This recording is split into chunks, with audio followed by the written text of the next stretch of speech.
Pongan un título a la clase: El amor por la Iglesia de Cristo. El amor por la Iglesia de Cristo. Bájale los graves. Y vamos a leer Colosenses 2, 1 al 7. Colosenses 2, 1 al 7. Dice así: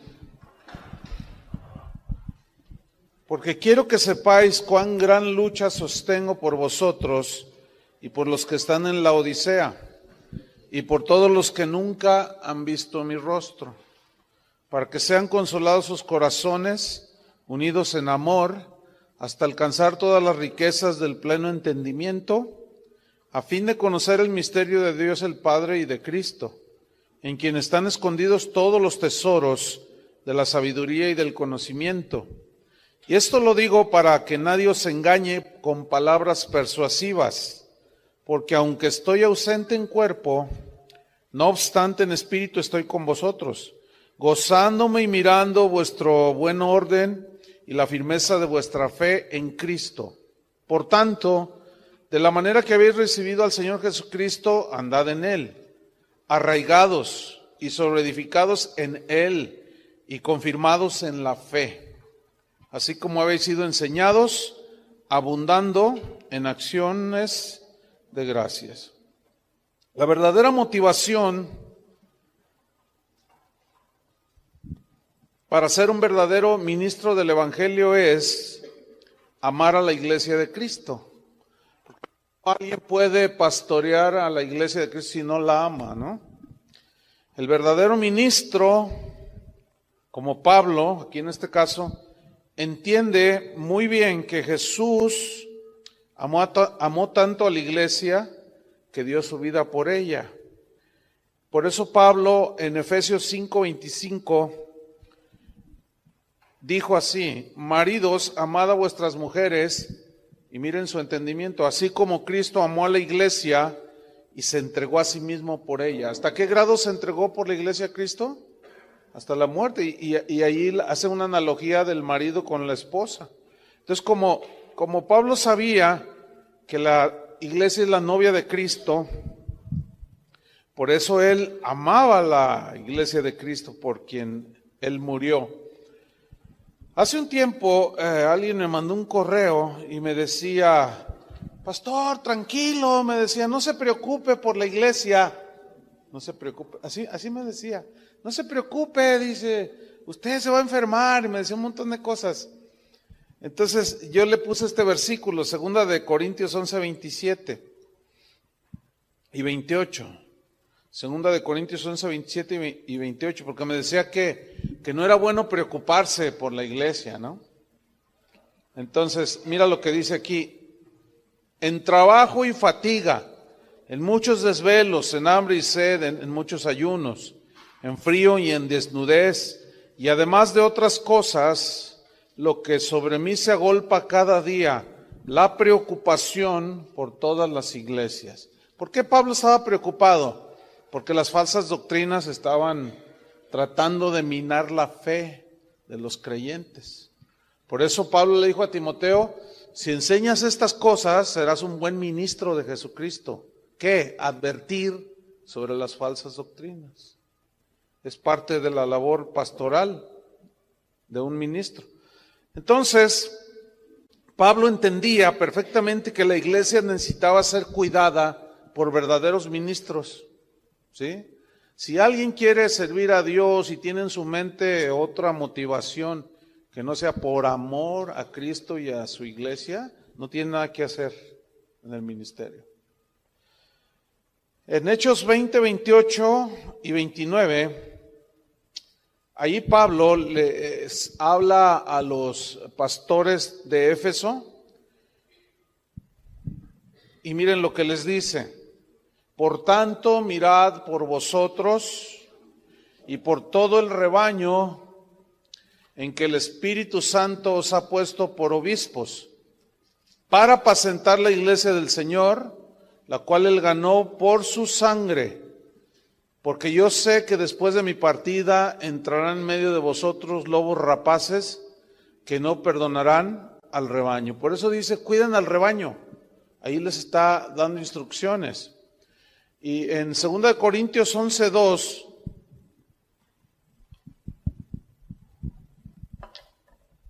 Segunda de Corintios 11:2, ahí vemos el celo de Pablo por la iglesia. Les decía a los corintios, porque os celo con celo de Dios, pues os he desposado con un solo esposo para presentaros como una virgen pura a Cristo. Entonces Pablo estaba demostrando su amor por la iglesia. ¿Cómo era la demostración? Cuidándolos, velando por su bienestar espiritual y guardándolos de las desviaciones. En 2 Corintios 12:14, 2 Corintios 12:14 y 15, ahí vemos a un Pablo dispuesto a dar su vida, dándose a sí mismo y aún dispuesto a dar su vida por la iglesia. 2 Corintios 12:14 y 15. Dice así, he aquí, por tercera vez estoy preparado para ir a vosotros, y no seré gravoso, o sea, no les va a costar nada que yo vaya a visitarlos a ustedes, porque no busco lo vuestro, o sea, lo que ustedes poseen, sus bienes, sino a vosotros. A mí no me interesan lo que ustedes tienen o me puedan dar, eso es lo que está diciendo Pablo, sino me interesan ustedes. Pues no deben atesorar los hijos para los padres, sino los padres para los hijos. Y yo, dice Pablo, con el mayor placer gastaré lo mío. Y aún yo mismo, dice, yo mismo me gastaré, o sea, hablando de sus fuerzas, hablando de su tiempo, hablando de su desgaste físico, ¿sí?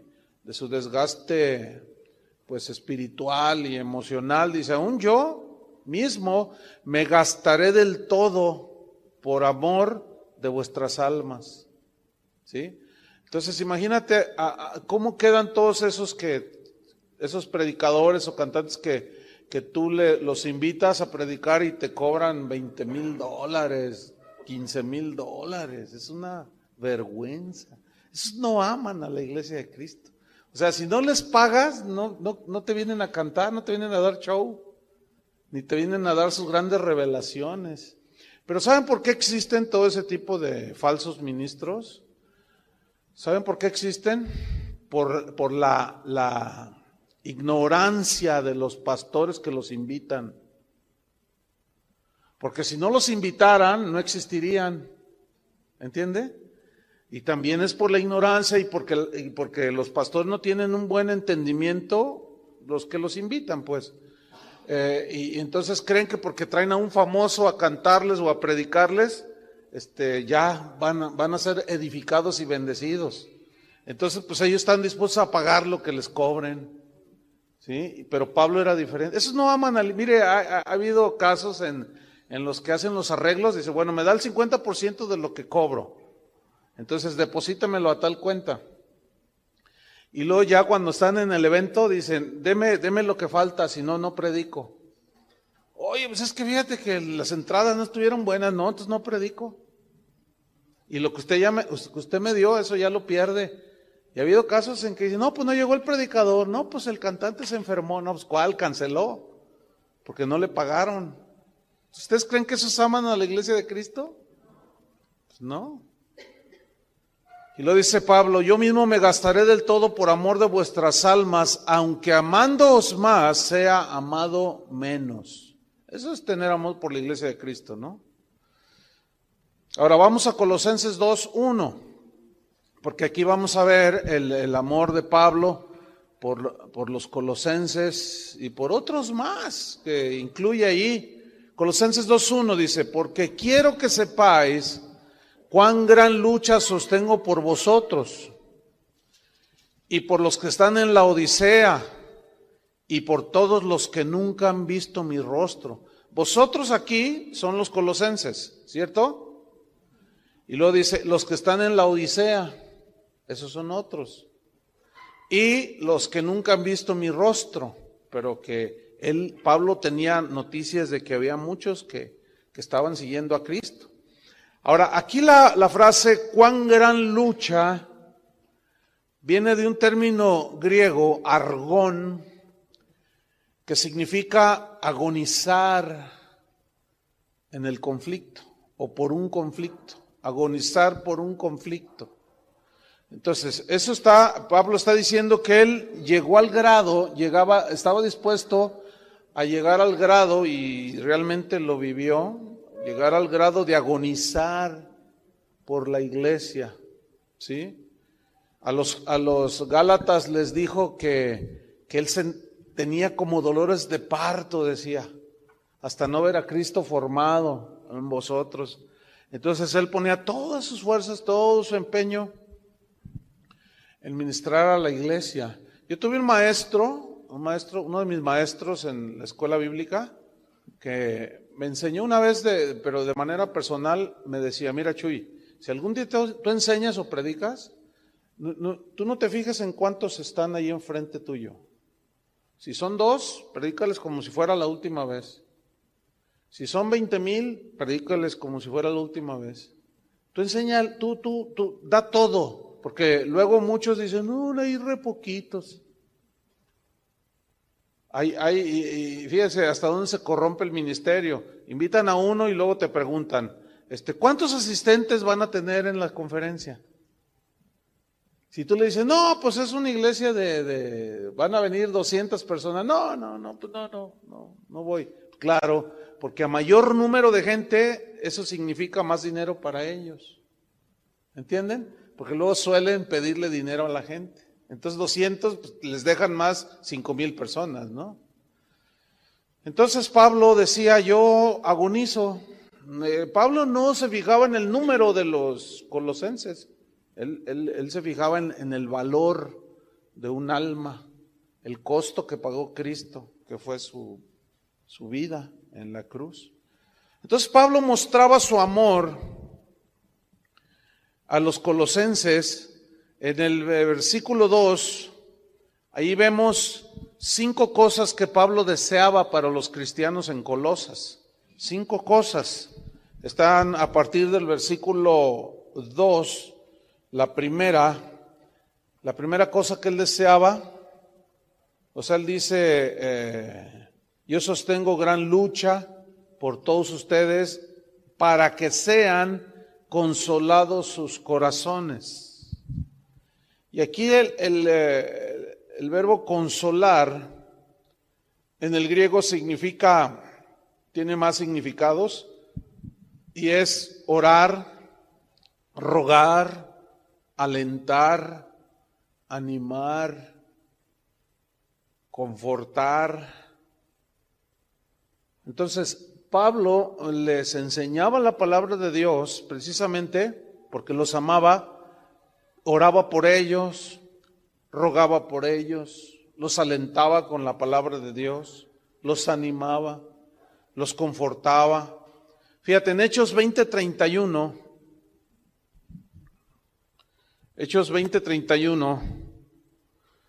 dice Pablo aquí, en el mismo pasaje cuando les dio instrucciones a los pastores en Éfeso, Hechos 20:31 dice, por tanto velad, acordándoos que por 3 años, o sea, acuérdense que por 3 años, o sea, Pablo, de noche y de día no he cesado de amonestar con lágrimas a cada uno.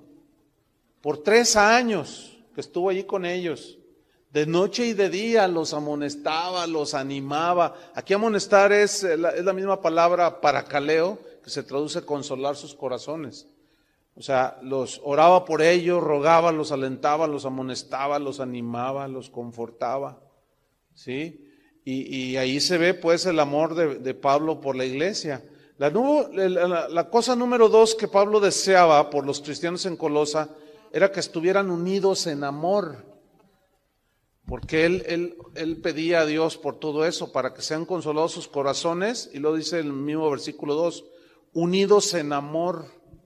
Aquí la palabra unidos en el griego significa entretejidos, así como un tejido de una tela, ¿sí? que está entretejido y totalmente unido, ¿sí? Los hilos, así es lo que él deseaba para ellos, le pedía a Dios que estuvieran entretejidos en amor, ¿sí? Que amaran a Dios, que se amaran entre ellos. Colosenses 3:13. Aquí les da una instrucción precisamente porque Pablo supo por Epafras que a veces había entre ellos falta de amor, ¿sí? Y Pablo decía, yo me preocupo por ustedes y quiero que sean así. Colosenses 3:13 y 14. Sopórtense unos a otros, ¿sí? Y perdónense unos a otros, si alguno tuviere queja contra otro. ¿Por qué les escribió esto? Porque eso estaba pasando con los colosenses. Sopórtense unos a otros. Si tienes queja contra otro de ahí mismo de la iglesia, de la manera que Cristo os perdonó, decía, así también háganlo vosotros, no se les olvide. Y sobre todas estas cosas, vestidos de ¿qué? De amor, que es el vínculo, lo que une, es la unión perfecta. En primera de Juan 3:16, el apóstol Juan escribió sobre lo mismo y dijo, en esto hemos conocido el amor. O sea, el amor se conoce por lo que manifiesta el amor, por lo que hace el amor, en que Él puso su vida por nosotros. Así es que conocimos el amor de Dios, ¿no? Que Él puso su vida por nosotros. Y luego dice, también nosotros debemos poner nuestras vidas por los hermanos. Entonces ven cómo un rasgo del verdadero ministro es que ama a la iglesia de Cristo, y Juan era otro, ¿sí? Sin importar otra circunstancia, ellos amaban la iglesia de Cristo. Cosa número 3 que Pablo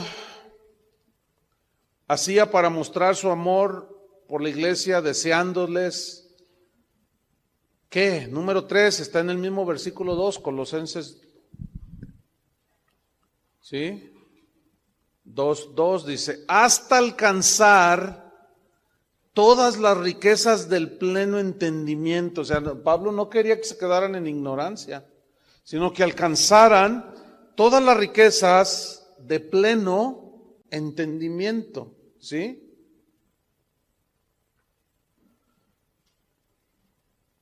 Por los efesios oraba para que tuvieran un espíritu de sabiduría, de revelación, de conocimiento. También a los colosenses les dijo, ¿se acuerdan? Que el Señor alumbre su entendimiento para que sepáis cuál es la herencia. Eso es a los efesios. Cosa número 4, que Pablo demostraba su amor por los colosenses. Está en el mismo versículo 2. Hasta alcanzar todas las riquezas de pleno entendimiento a fin de conocer, o sea, pleno entendimiento para conocer el misterio de Dios el Padre y de Cristo. ¿Qué significa conocer el misterio de Dios el Padre y de Cristo? La palabra misterio en el griego significa algo revelado, algo que estaba escondido fue revelado. Ese es un misterio en la Biblia. Pero en realidad significa, en otras palabras, ya no hay misterios, ¿sí? Porque ya los misterios que estaban ocultos en el Antiguo Testamento, ¿se acuerdan que todo simbolizaba a Cristo? Ya fue revelado, ya no hay un misterio, ya es revelado en Cristo. Todas las ceremonias, las fiestas, todo eso hablaban de Cristo, ustedes recordarán eso, ¿no? Y estaba escondido la revelación de Cristo por medio de todas esas figuras. Y eso se les llama misterios en la Biblia, pero ahora ya han sido revelados esos misterios. Fíjate, Colosenses 1:26.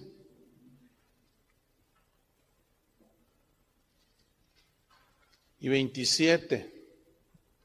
Dice, el misterio que había estado oculto desde los siglos y edades, pero que ahora ha sido manifestado. Manifestado aquí es revelado, ¿sí?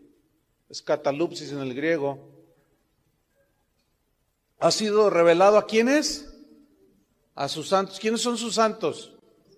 San Jorge, Santa Cecilia, esos. ¿Quiénes son los santos? Los hijos de Dios, los cristianos, nosotros. Versículo 27, a quienes Dios quiso dar a conocer, miren, aquí está, las riquezas de la gloria de este misterio entre los gentiles. ¿Cuál es ese misterio? Que es Cristo en vosotros, que es Cristo viviendo en el corazón del creyente. Ese es. Y fíjate, esto de que Cristo vive en la vida de un creyente sigue siendo un misterio para el que no tiene la iluminación del Espíritu Santo, para el que no entiende las cosas espirituales. Solo aquellos que han nacido de nuevo, que están sellados con el Espíritu Santo, que tenemos la revelación del Espíritu Santo a nuestro alcance, no por nuestros méritos, sino por lo que Cristo hizo, nos es revelados estos misterios, ¿sí? Que Cristo vive en nosotros. ¿No te has encontrado con gente que cuando tú le dices, porque ya para nosotros es un lenguaje muy natural, ¿no? Es que Dios me dijo. Y luego te dicen, ¿Dios te dijo? ¿Nunca les ha pasado? ¿A poco Dios te habla? Te dicen. Y tú lo dices de una manera bien natural. Sí, me habló y me dijo. Ay, yo pensé que nomás al Papa le hablaba. Y te empiezan a tirar, ¿no? Porque ellos saben, ¿no? Creen, dicen que el único que puede hablar con Dios es el Papa. Eso era en el Antiguo Testamento. Solamente el sumo sacerdote podía estar cara a cara en el lugar santísimo. Y ahí está el misterio, ¿sí? Que no todos entienden, pero que a los hijos de Dios, los que nacen de nuevo, les es revelado que es Cristo en nosotros. Y que Cristo es el único mediador entre Dios y los hombres. Y podemos ir directamente al Padre a través de Cristo, que es el camino, que es la puerta. Ese es un misterio ya revelado. Por eso la gente cuando escucha cosas como estas, no entiende. Fíjate, la gente que está en sectas, tampoco lo entiende. Porque ellos están a lo que diga su apóstol, a lo que diga Aarón Joaquín, ¿entienden? A lo que digan los líderes de la iglesia mormona, o sea, los de las sectas así feas. Así que agreden flagrantemente a Jesús, se ponen en el lugar de Cristo. La gente que está ahí no entiende, no les es revelado que Cristo está en ellos. Y dicen, no, me mandaron un video de aquí del Señor de la Luz del Mundo, ¿verdad? Donde dice, a ver si les gusta este canto. Entonces yo dije, a ver, entonces sale la foto del, así, ¿no? Y el coro de la iglesia le empieza a cantar a él. Dice, oh divina luz que nos mandó del Dios el Padre, Aarón, Joaquín, tú eres nuestro, la salvación está contigo. Y sin ti nada, y tú dices, ay, se te revuelve el estómago. Ahora, tú explícales a esa gente esto, y mira, aunque tengan la Biblia. Fíjate lo que dicen, que Dios les envió a ese Señor. Y que en Él está la salvación. Y que sin Él están perdidos, o sea, sin Aarón. Yo no sé qué van a hacer cuando se les muera, tiene cáncer. ¿Saben que tiene cáncer? Está enfermo el Señor este. Pues es un humano. Pero la gente no tiene esto y cree que lo hacen un Dios. Fíjate. Es lo mismo en muchas sectas y religiones. Entonces, en el versículo Colosenses 2:3 dice, a fin de conocer el misterio de Dios el Padre y de Cristo. Y fíjate lo que dice Colosenses 2:3, en quien están escondidos. Escondidos para nosotros, entre comillas, en quien están escondidos todos los tesoros de la sabiduría y del conocimiento. Mira qué versículos. Tesoros que están escondidos para los que no creen, ciertamente, para los que aman al mundo, para los que están en doctrinas de demonios. Todas estas cosas de Cristo están escondidas, ¿sí? No tienen acceso a ese tesoro, pero que esas cosas escondidas son reveladas a los que aman a Dios, a los que han nacido de nuevo. Entonces, Cristo es suficiente. En Él encontramos todo lo que el ser humano necesita. Por eso Pablo empieza a disertar bien tremendo aquí, como vamos a ver el resto de la epístola, acerca de la supremacía de Cristo. Ya vimos que su nombre es sobre todo nombre, ¿verdad? Y que Él está por sobre toda la creación, dándole la preeminencia, porque los falsos maestros minimizaban la divinidad de Cristo, lo hacían un hombre, y luego ponían filosofías que agredían la revelación de la palabra de Dios. Por eso Pablo les dice, fíjate, en Colosenses 2:4, mira lo que les dice. O sea, si en Cristo están escondidos todos los tesoros de la sabiduría y el conocimiento, no necesitamos más, ¿no? ¿No necesitamos más? Por eso les dice en el versículo 4, y esto lo digo para que nadie os engañe con palabras persuasivas. Entonces necesitamos crecer y profundizar en el conocimiento de Cristo, en las riquezas de su herencia, en los misterios que están escondidos para los que no le conocen, pero para nosotros están al alcance por el sacrificio de Cristo. Entonces nosotros necesitamos profundizar en ese conocimiento de Cristo, en su sacrificio en la cruz, en la obra maravillosa de la salvación, y fundamentarnos allí para no ser engañados, que nadie nos engañe con palabras persuasivas. Porque los propósitos de las falsas doctrinas, fíjense bien, hermanos, los propósitos de las falsas doctrinas son básicamente dos cosas, dos propósitos tienen. Número uno, negar la divinidad de Cristo. ¿Sí?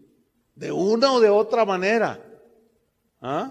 Unos suplantan, como el susodicho de la luz del mundo, suplantando al mismo Jesús, haciéndose igual a Él. Entonces los propósitos básicamente de las falsas doctrinas son, número uno, negar la divinidad de Cristo, y número dos, mostrar que el sacrificio de Cristo fue insuficiente, que le faltó algo. Por eso las religiones son hacer obras, ¿entienden? Hacer obras. Pero la Biblia es clara en Efesios, ¿verdad? No por obras, nadie es salvo por obras. Por gracia somos salvos, por medio de la fe. Y este es un regalo de Dios, es un don. No por obras, para que nadie se gloríe. Entonces siempre, mira, todo aquel sistema religioso, aunque sea una iglesia que diga que es cristiana, pero que enfatiza en que si no oras 4 horas, Dios no te bendice. Si no lees la Biblia, 10 capítulos diarios, por eso Dios no... Todo eso es de obras, hermanos. Disfrazado como iglesia cristiana. No han entendido todavía. Entonces la gente en realidad no se aboca a profundizarse en el conocimiento de Cristo, sino a hacer cosas. ¿Me estoy explicando? Hacer cosas. Por eso es bien fácil que les saquen el dinero a la gente, porque les dicen, pacta con Dios. ¿Cuántos quieren ser bendecidos? A mayor cantidad que des, más bendición. Entonces, vende tu casa, trae la factura de tu auto, y la gente va y lo hace. ¿Cuántos han visto eso? ¿Algunos de ustedes han visto eso? ¿Por qué? ¿Por qué es tan fácil? Porque son doctrinas falsas que agreden la suficiencia del sacrificio de Cristo y agreden la divinidad de Cristo. Entonces hacen que la gente haga cosas, por eso los esquilman, y es muy lamentable. Entonces el que busca sabiduría y conocimiento de Dios fuera de Cristo, solo encontrará doctrinas de demonios. ¿Entiendes? O sea, si tú no encuentras la sabiduría y el conocimiento de Dios a través de Cristo y de la palabra, lo único que van a encontrar son doctrinas de demonios, que son las que abundan, pero... 1 Timoteo 4:1. 1 Timoteo 4:1. Dice así, pero el Espíritu dice claramente que en los postreros tiempos algunos apostatarán de la fe. ¿Qué es apostatar? Es alejarse de las verdades del Evangelio, es abandonarlas, ¿sí?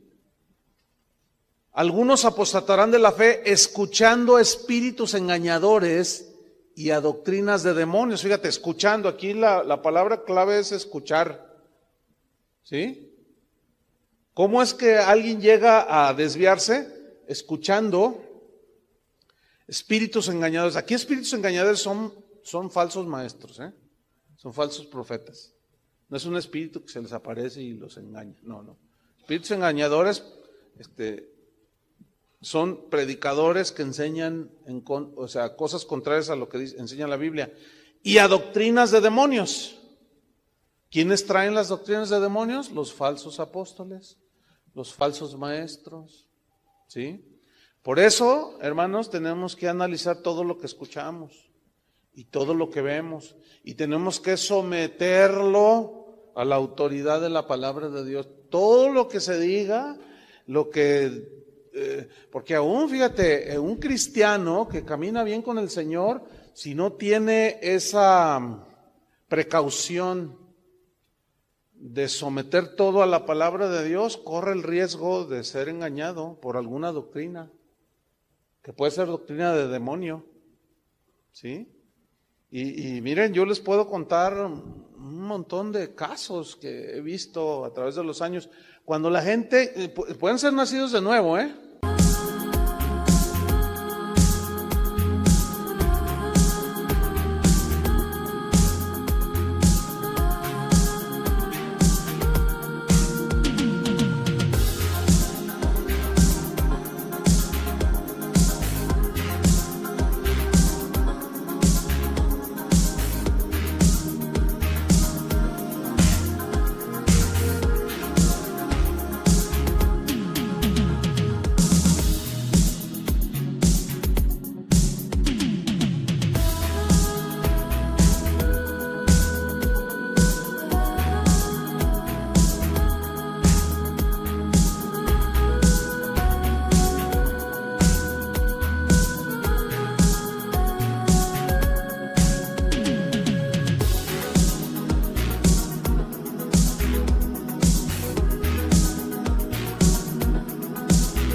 Pero al no profundizarse en las verdades de las riquezas de Cristo, en quien están escondidos todos los tesoros, y luego empiezan a buscar en la psicología, empiezan a buscar en las experiencias sensoriales. Ay, se siente bien chido, ¿verdad? Dicen, no, entonces, ay, sí, se siente. Entonces empiezan a buscar sensaciones, ¿sí? Como aquí hace unos años hicieron un evento aquí en un hotel. Invitaron a los pastores, nos invitaron porque traían una nueva revelación. Y bueno, pues iba Toñito, Chuy García, yo dijimos, bueno, vamos, nos invitaron, vamos, pero vamos, llévate la Biblia, compadre. Y que empiezan. Y dice uno, sí, yo sé que aquí hay unos muy estudiosos de la Biblia. Dice, y de una vez les digo, esto que les estoy diciendo no está en la Biblia, ni lo busquen, no está. Pero Dios me lo reveló a mí. Órale, y nomás, todos, muchos, ¿me entienden? Pero otros, un buen número, nos empezamos a mirar así, ¿no? Y nos estaba viendo el tipo que estaba ahí enfrente, como diciendo, ¿te habla este? Entonces, miren, a propósito, agarrábamos la Biblia y le hacíamos así.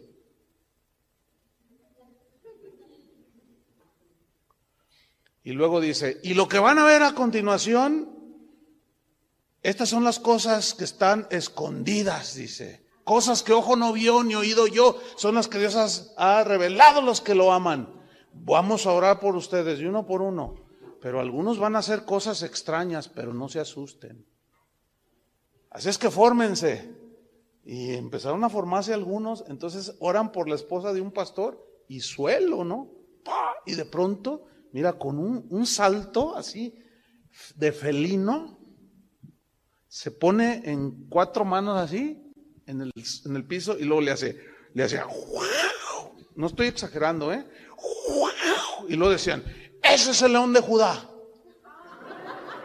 El león de Judá está hablando. Y la esposa del pastor dice, entonces dice un pastor, hazte para allá, no te vaya a rasguñar la señora, dice. No, ¿qué es eso? Por el amor de Dios. Puras doctrinas que nada que ver. Por eso Pablo dice, no, para que no los engañen con palabras persuasivas. No. Fíjate, Gálatas 1:8, lo que dice. Gálatas 1:8. Mas si aún nosotros o un ángel del cielo os anunciare otro evangelio diferente del que os hemos anunciado, sea anatema. Como antes hemos dicho, también ahora lo repito, si alguno predica diferente evangelio del que habéis recibido, o sea, ya no hay otro, sea anatema. Pues déjenme decirles, hermanos, muchos oyendo esto, diciendo a veces amén, pero al no arraigarse, como más abajo Pablo dice, al no arraigarse en esas verdades, se pueden desviar. Por eso Pablo agonizaba y les decía a los de Éfeso, yo por 3 años, de día y de noche, no dejaba de amonestarlos con lágrimas, enfáticamente, y a Timoteo se lo dijo enfáticamente, predica la palabra a ti.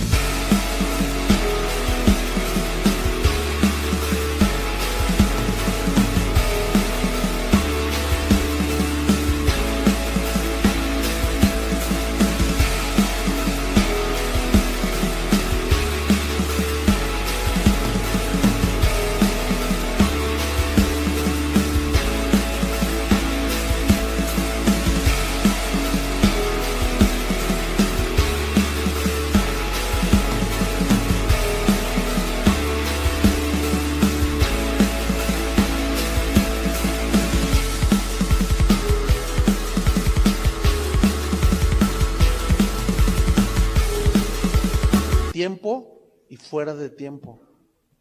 Redargúyelos, repréndelos, exhórtalos con toda paciencia y doctrina, porque vendrán tiempos cuando no les gustará escuchar la sana doctrina, sino que se amontonarán maestros conforme a sus propias concupiscencias y apartarán de la verdad el oído y se volverán a las fábulas.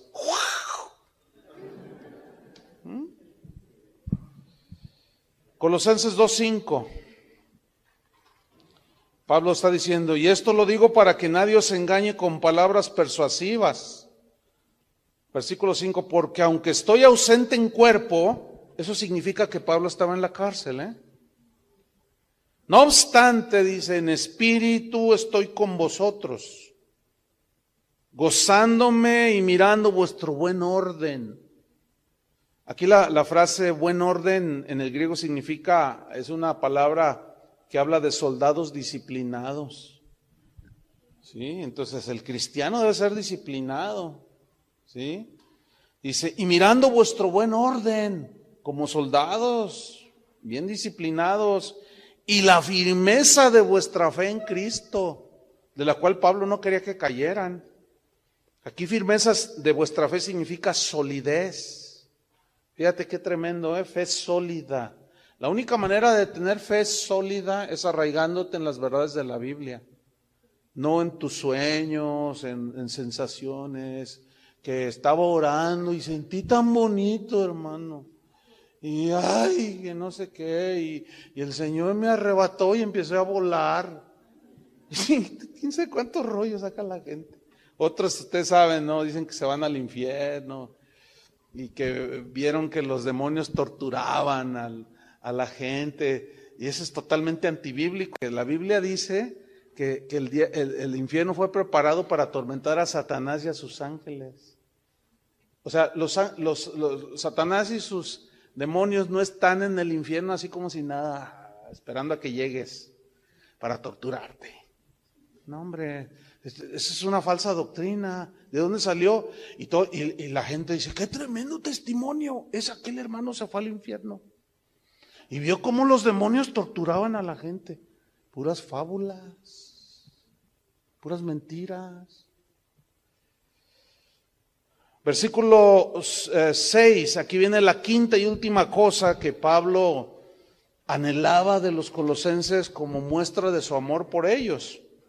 Por tanto, dice, de la manera que habéis recibido al Señor Jesucristo, andad en Él. Aquí la frase andad en Cristo significa básicamente no moverse de dos verdades fundamentales del cristianismo. Andad en Cristo, repito, significa básicamente no moverse de dos verdades fundamentales. Una es que Cristo es Dios y la otra es que Él es suficiente para todo. ¿Sí? Cristo es Dios.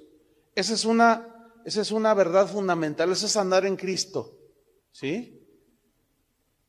Que tú estés plenamente entendido de la divinidad de Jesucristo. Si no hay divinidad de Jesucristo, fue un hombre como tú y como yo. No tiene sentido, es como cualquier otra religión de un hombre bueno. Mahatma Gandhi, Buda, mucha gente, filósofos. ¿Sí? Entonces, ¿cuáles son esas dos verdades? Cristo es Dios y Cristo es suficiente para todo. O sea, no necesitamos más. Si Cristo es Dios y murió por mí, y si Dios nos dio a su Hijo, ¿cómo no nos dará todas las cosas?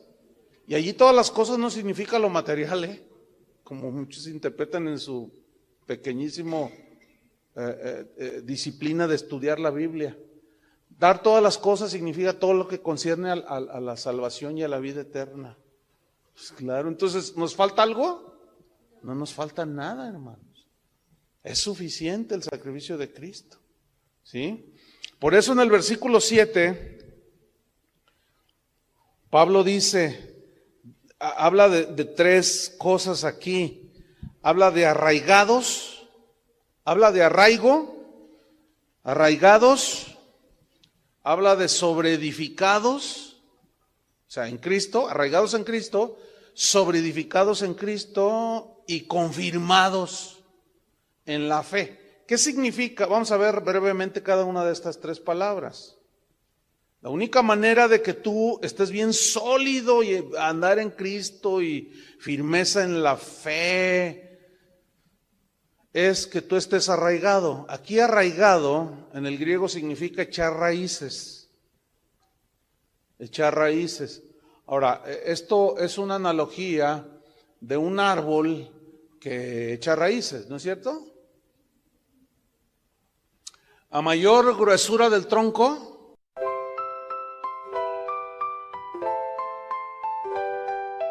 lakefront breeze whispers your name. City lights dancing in neon flame. Heartbeats quick in a sweet refrain. Your laugh cuts through the summer rain. Electric dreams in your eyes so bright. Bassist grooves with all his might. Holding hands beneath the Willis Towers light. This windy city feels just right. The Navy Pier Ferris wheel spins above as the music takes control, whispers of love. Oh darling, this magic won't fade. Beneath the stars a love parade. With you by my side unafraid. Magic's real, forever will stay. Guitar solo sings sweet serenade. Your voice is honey, love sweet parade. Chicago blues melt away the shade.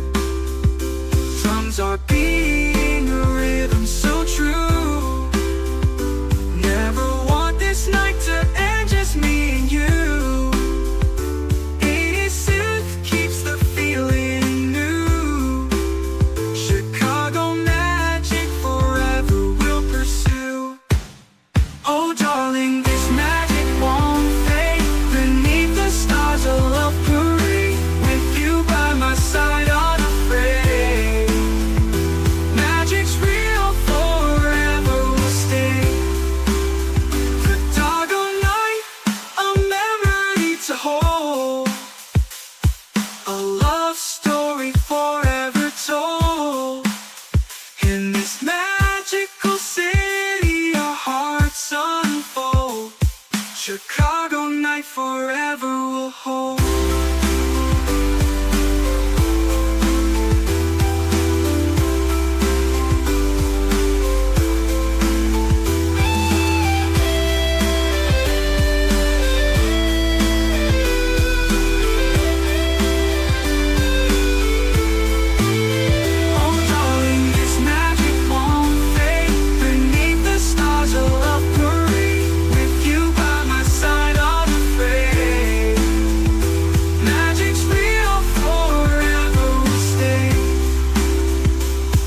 Chicago night forever will hold.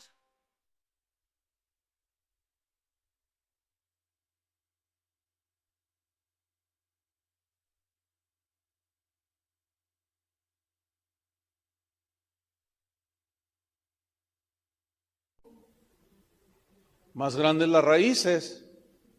No es lo mismo que tú saques un arbolito así. Yo acabo de plantar unos en mi casa que me regalaron, todos árboles frutales chiquitos, y no batallé nada. Estaban en botes. Nomás le metí la mano así y lo saqué con todo y raíz. Y una quieta raicita. Y ya había hecho los hoyos y ya los volví a plantar. Pero un pinito de este tamaño, quise cambiarlo de lugar y ¡ay! Me costó trabajo. Los pinos agarran bueno, todos los árboles, ¿no? Pero ahora imagínate ya un árbol de 2 metros, un árbol de 5 metros, esos están como bien arraigados, han echado raíces.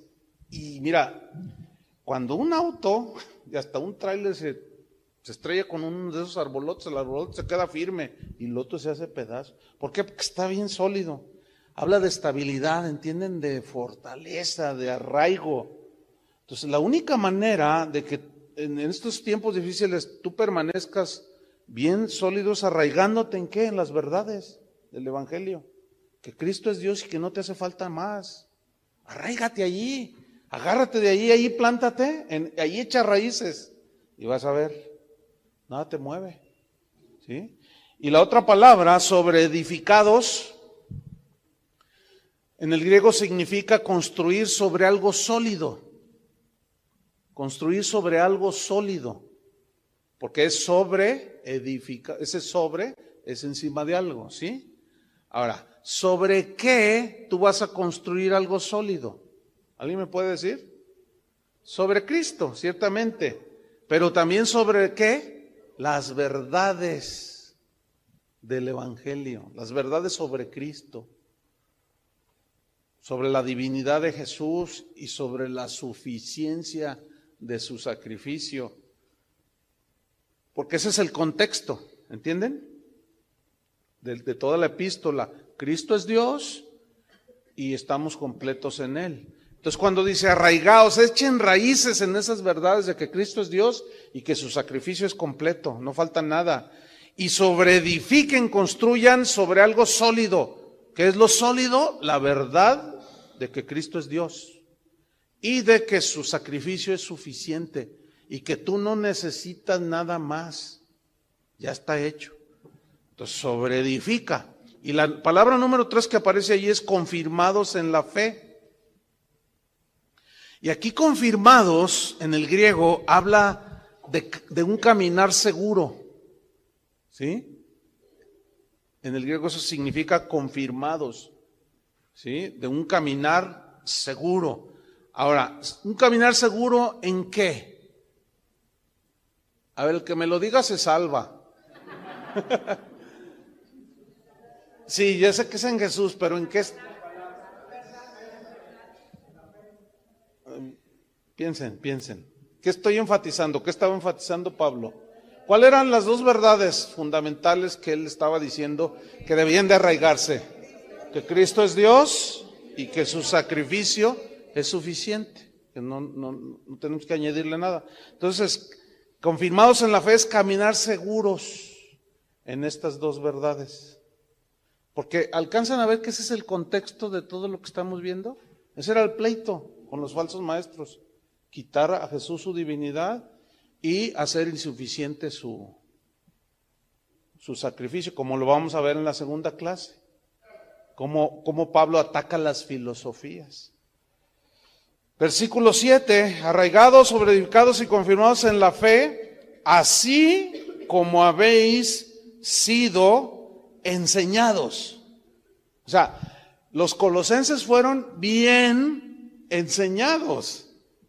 El asunto es la perseverancia, el arraigo, el...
el caminar confirmados en la fe.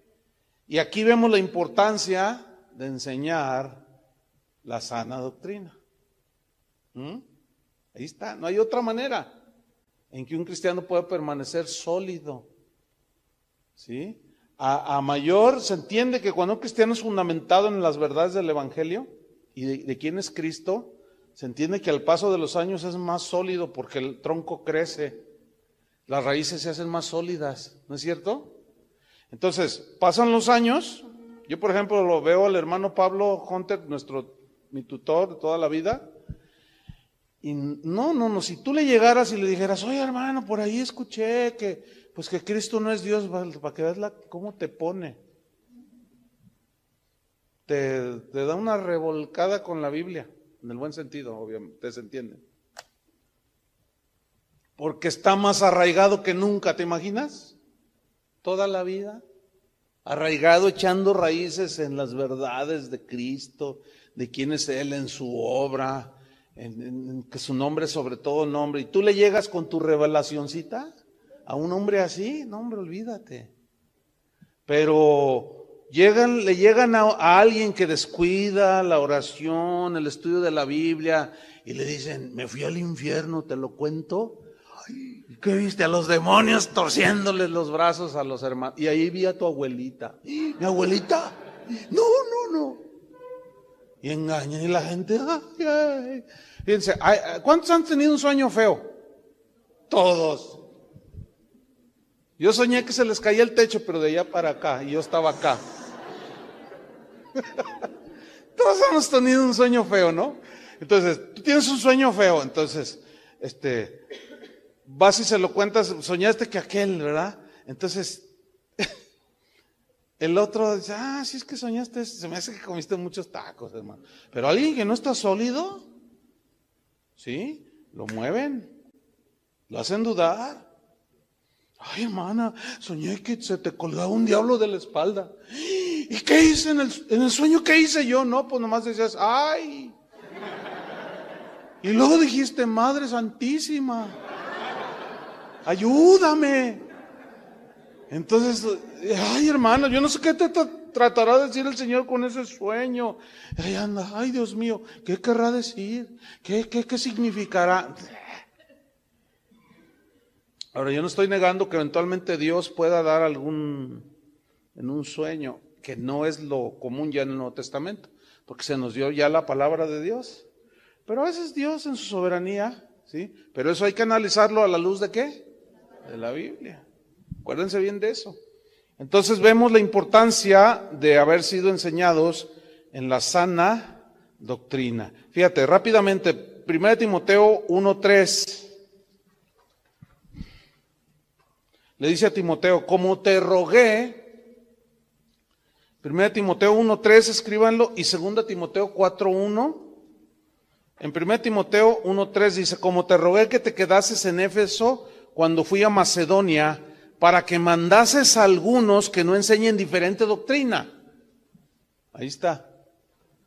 Ni presten atención a fábulas. Fábulas son mitos, ¿sí? Y genealogías interminables que acarrean disputas, más bien que edificación de Dios, que es por fe. Así te encargo ahora, Timoteo. Que no dejes que enseñen diferentes doctrinas respecto de Cristo, de la salvación, de la redención. Cuida bien eso, Timoteo. Y en 2 Timoteo 4:1 le dice: te encarezco delante de Dios y del Señor Jesucristo, que juzgará a los vivos y a los muertos en su manifestación y en su reino, que prediques la palabra, que instes a tiempo, fuera de tiempo, redarguye, reprende, exhorta con toda paciencia y doctrina. Porque vendrá tiempo cuando no sufrirán la sana doctrina, sino que teniendo comezón de oír se amontonarán maestros conforme a sus propias concupiscencias y, dice, apartarán de la verdad del oído y se volverán a las fábulas. Por eso en Tito 2:1, y aquí hacemos un receso, Tito 2:1, dice: pero tú habla lo que está de acuerdo con la sana doctrina. Lo que está de acuerdo con la sana doctrina. Bien.